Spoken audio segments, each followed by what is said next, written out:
the chase and the hunt, and I set the pace when I'm running. Got that coffee, guys. So anyway, what's going on? Saturday morning. It's rainy, kind of cold, good wind blowing. Oh, let me get them old 12s in there. I miss jangling. I really do. It's been over 3 weeks now. 2 weeks that the alternator's been gone.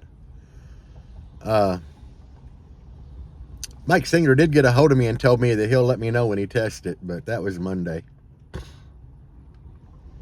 going to pick an alternator up this coming Monday, though, at JS. So, but it's not for jangling, it's for the Rogue build. But anyway, guys, it's Saturday, and I had a little bit of news to share. And the High Yonker, I'm telling you, that thing's down to $80 on Amazon. They got a sale on it right now, but it's still kicking like flawlessly.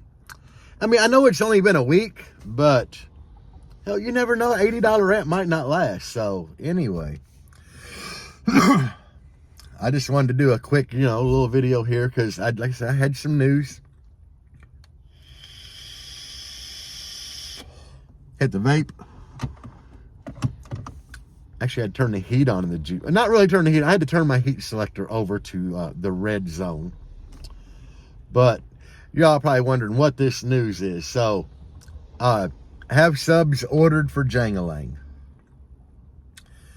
And there's a lot of factors that came into my decision. Damn vape. If you're on my Patreon, you already know what I got. But we're going to try to make it a little bit theatrical. I want a necklace, but you'd never see it. Anyway, never.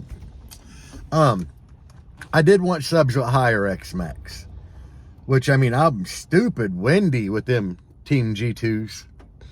And I still had the 6 Team G2s that are in Jangalang for sale. If somebody wants to scoop them up, I'd rather not ship them. But if you're close to the Myrtle Beach area, $1,500 for all 6. And recones are readily available. All you got to do is hit up Corey Dean and be like, I got the Team Genesis 15, Dual 2, and he's got to know exactly what to build you. They don't need, they're all still playing fine. And I do have 3 of the OEM Dual 4 15s. So if you'd like to scoop them up, holler at me. I still got 2 G2 Leviathan 15s that I'll let go cheap. But anyway, what kind of subs did I get and why'd I get them? One, I'd love to run something like DC, Def Bonts, Sundown, obviously, but it's just so expensive, guys. I got to think more budget-minded like you guys. So we got to be on a budget here. And then I was looking at something with a pretty high X-Max. Higher than what the G2s have. So the G2, like I said, it's windy, stupid windy with them.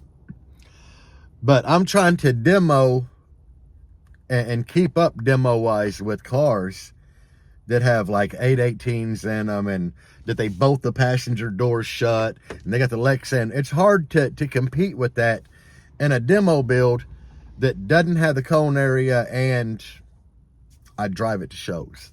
It don't go on a trailer. It actually gets driven to shows. I've been driving the thing back and forth to work for years. On my Facebook, I just put up pics of it at Jeep Jam from a few years ago. But anyway, so it's hard to compete with them. And I had to find something that met a lot of, with good TS parameters also.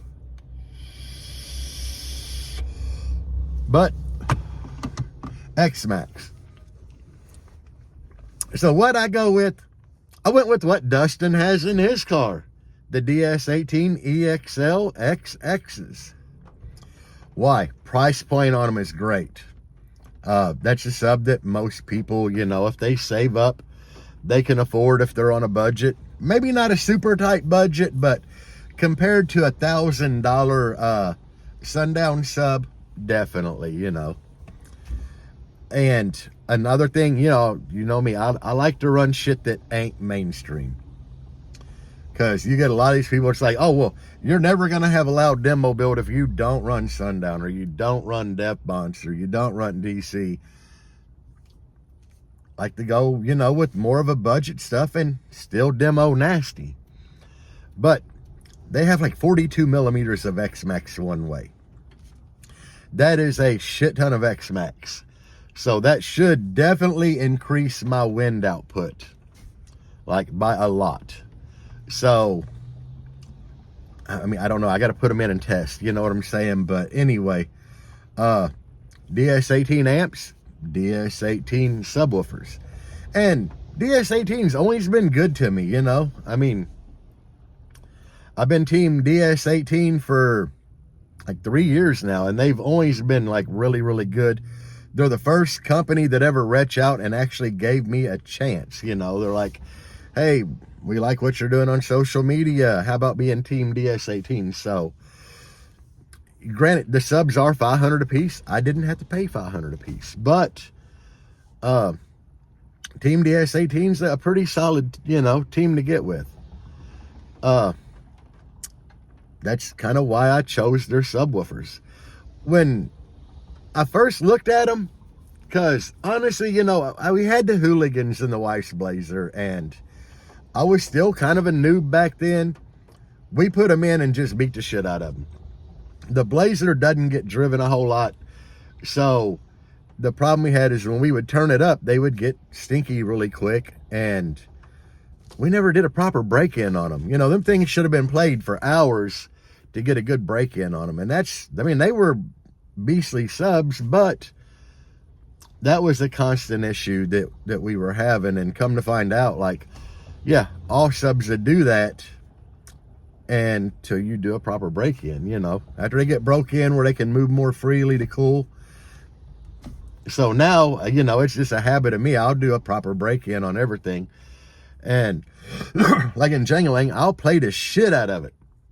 It's like when I put new subs in it, I'll play it till they get a little smelly. I turn it down, let them cool, turn it right back up if I get stinky. But anyway, when I seen these EXL XXs, Dustin, you know, had them there for his new build, and we opened the box. I pulled one out and checked it out.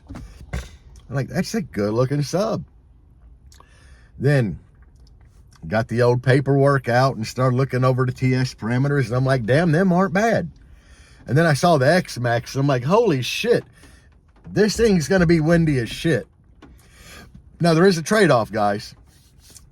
Will these DS18 subs sound as good as the G2s? Probably not. And the reason I say that is, like, when I had my prides compared to the American Bass XFL, the American Bass killed them in sound quality. And it's just, according to my ear, when you get subs that have a lot of X-Max, the bass becomes really sloppy. So it's just a trade-off that you have to take. You know, do you want really good sound quality, or do you want that shit to be windy? I want windy. I do like sound quality, but I want windy. So anyway, I know some of you are going to be disheartened because I had a guy hit me up. It's like, and it was no offense to him, because he's just saying what he likes, but he's like, I heard you're looking for subs for Jangalang. These are the 3 brands that I would try. And I think 2 of them were Sundown and DC. Guys, I make videos for you guys. I'm a working guy like you. I'm sitting in front of my job right now making this video. So, you know, budget plays a big factor in my life, because I have ran I have all the bills you guys have, and probably more. But, you know, I got to think budget minded. And there on the flip side of that, I don't want to run really super mainstream brand. I know DS18's a mainstream brand. They're a huge brand, but there's not a lot of guys out there running their subs giving nasty ass demos. The majority of DS18 big vehicles that have the wraps and shit on them are Jeeps with like killer loud ass stunt walls and tons of mids and highs, you know, with a little bit of bass. So Dustin's killing it with these EXL XXs. I mean, his build beats the shit out of them. I don't think we have ever smelt them. Or maybe we did at Sundown Show after like 3 hours of demo, and they might have had a little smell, but nothing major, you know. So yeah, we gotta give it a shot. And another thing I tell you guys, when you're picking subwoofers, one of the first things to ask, are recones readily available? That's why I even mentioned recones if you would like to buy my G2 teams. Yes, recones are available.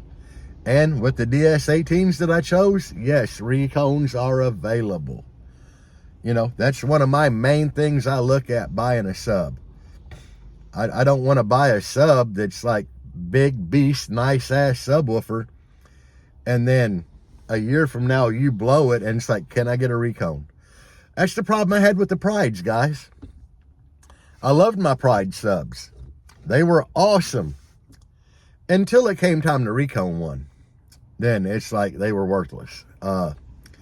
Yeah, I could have sent it to Corey Dean, like sent him to Motor and Basket, had him make a recone for me that wouldn't have matched the other three. So then I'd had been like, I need 3 more recones on top of that so they all match. No, I want to run a subwoofer that I can just get a recone for. So that was a big part of the equation. But anyway, guys, I just want to touch base with y'all and let you know what I chose before you see pictures of me with a bunch of DS18 boxes. And like I said, the guys on Patreon, I already told them, I think Monday or Tuesday, you know. But anyway, I appreciate y'all. I appreciate my Patreon guys. If you want to help support the channel, use my Down for Sound affiliate link in the description, or check out my Patreon. I don't do a shit ton on Patreon, but I have been doing more stuff on there and trying to give them guys the news before it hits YouTube. So, and we're going to start doing more behind the scenes shit on there, you know. Support me on Grindr. No, I'm kidding. Anyway, if you like the video, hit like. If you're not subscribed, hell, subscribe. I don't care. All I do on this channel is mostly basshead shit. So coming up for this weekend's video, we might do some basshead shit in Dustin's shop tomorrow. Don't know. I got to talk to Dustin. But Monday, I'm going to JS Alternator. They are right here in South Carolina. So we're going to go do a little filming there. Check out the guys behind JS and give y'all some insight. Peace out, guys. And as always, bass on. Even when you feel low, you can still go. Even when you feel slow, you can still go. Even when there's no